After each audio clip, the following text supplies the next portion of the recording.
Good morning. This is Clark Cantilever for ANN at Monticello, famous ancestral home of Thomas Jefferson, on January 1st, 1808. We are awaiting the arrival of the President, who will announce the absolute abolition of the slave trade, which is to become effective today. 20 years ago, Article 1, Section 9, Clause 1 of the U.S. Constitution extended the slave trade through 1807. It was assumed that Congress would pass a law at the end of this period. We are going to try to get a firm statement from the President about how he feels about the slave trade. And it appears the President is here now.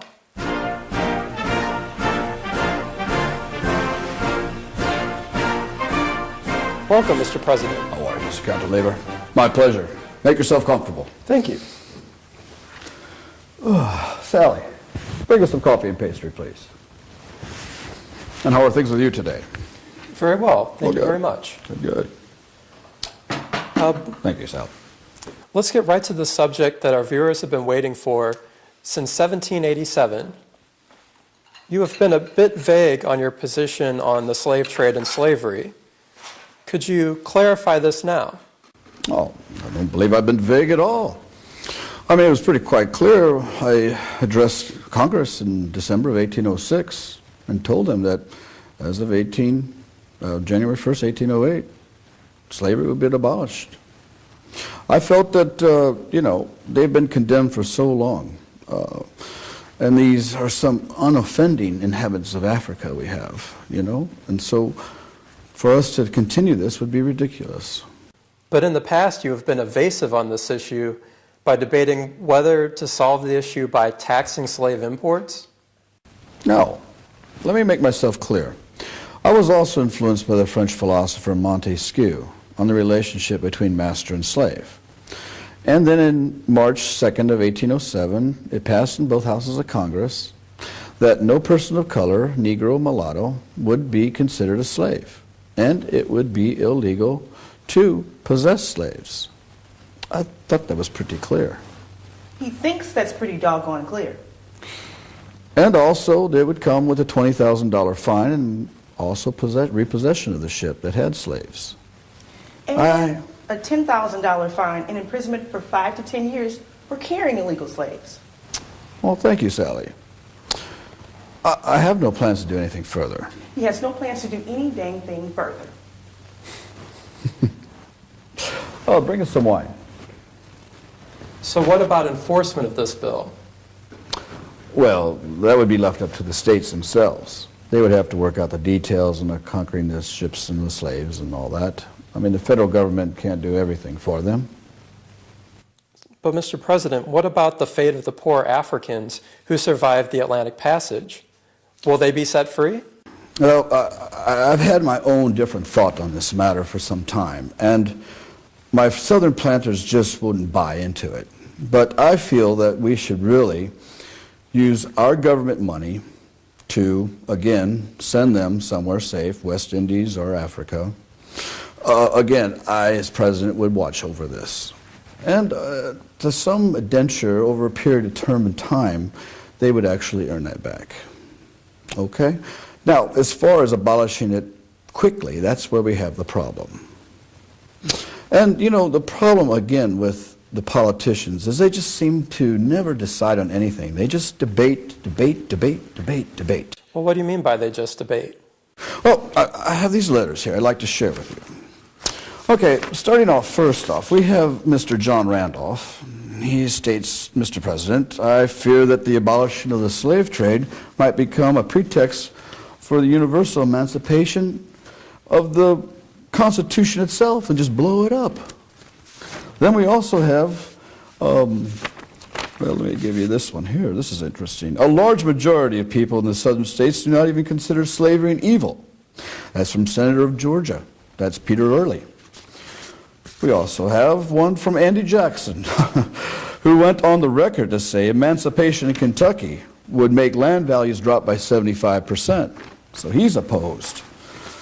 And we also have John Randolph. Possession of slaves is essential in the formation of perfect gentlemen. And slave as property is a sign of wealth and prestige. You know, it just seems to me like the condemnation of slavery itself is what they're fearing and do not want. So what is the solution here and now to slavery in this country? Well, understand this, man. We have some inescapable problems with that. I cannot get tied into some kind of political controversy. You know, also, I've got this one from Ed Ruffledge from Virginia, and he suspended slavery in his state. I wrote back saying, congratulations, Edward. I mean, there's a special place in heaven for someone like you that is hasting it. Also, this is even more interesting. I want to share these statistics. I did some research on this. I compiled a full analysis and found out that it would take $900 million over 25 years to free the current 1.5 million slaves we have.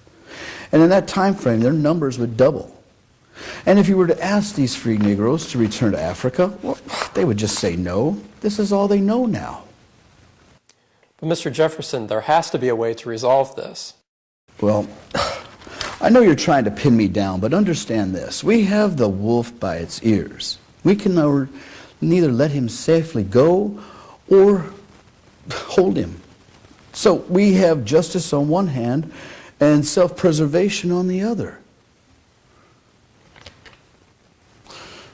Let's get some wine. Sell it. Before you drown us in wine, I have a question for the president. Now be nice, don't be rude. He is the president. I've been listening to your opinion on abolishing slavery, and I understand that you have more than 200 slaves on your 17 plantations. So I don't buy that you have any serious intention of banning or abolishing anything. Ms. Hemmings, that's a very nice apron you have there. Oh, yes, Mr. Jefferson bought it for me while we were living together in Paris. Who are you? I'm Rosie Tinselberry. I work at A&M. Oh, Miss Tinsel. I'll call you Rosie. I even referenced that King George III was treating us as slaves. But the Southern delegates felt that such a solemn and important document would have inappropriacy having the references to slavery. So you see, it's not just me. We as a country have to be careful in how we abolish this and not do it too quickly. Mr. Jefferson, Yes. I've just finished making your bed, sir, and laid out your favorite dress shirt for the party and polished your boots. Oh, thank you, Sally. You're sweet. Oh, and I left your pay on the upper drawer where it usually plays, in the same place. Oh, and would you mind bringing us some wine? Wait a minute. For wine, who is she and where does she come from? Well, it's Sally Hemmings, my personal assistant. She comes and goes from the slave quarters through the secret tunnel whenever I call her. I don't believe this. No wonder you're so lukewarm on abolishing the slave trade when you have your own personal servant slaves. Well, I plan to free her when I die. Well, good for you. At least you'll free somebody. Well, thank you, Mr. President. This is Clark Cantilever for ANN saying good morning. Volumes 1 through 10 on the road to the abolition of slavery.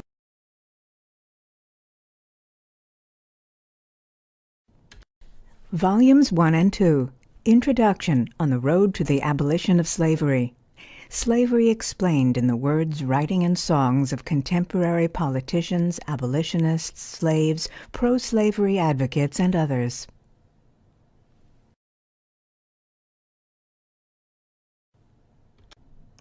Volume 3. Politics on the road to the abolition of slavery. The institution of slavery and how it was written into the U.S. Constitution. Volume 4. Heroes and Heroines on the road to the abolition of slavery. Liberated from the shackles of slavery, countless slaves made extraordinary contributions to society. Volume 5. Obstacles on the road to the abolition of slavery. Slavery culturally entrenched and protected by religious, political, and social obstacles.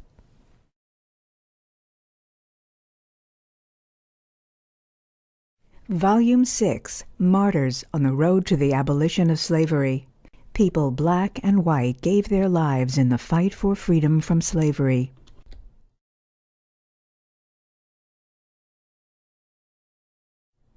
Volume 7, Kidnappers and Justice on the Road to the Abolition of Slavery.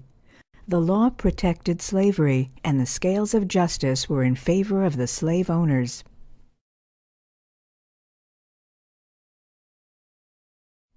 Harriet Beecher Stowe, The Evil of Slavery. Stowe reveals the people and the conditions that inspired her explosive novel about slavery and life in the South. Volume 8, The Legacy of What Slavery Left Behind. War-ravaged people struggle to rebuild their society and come to terms with the repercussion of slavery after the Civil War.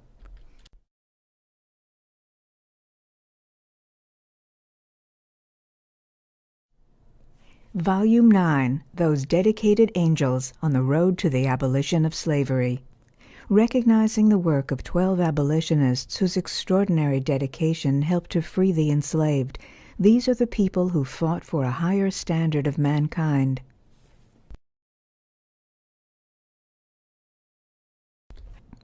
Volume 10, coming soon, summer 2013. The Beginning of Slavery.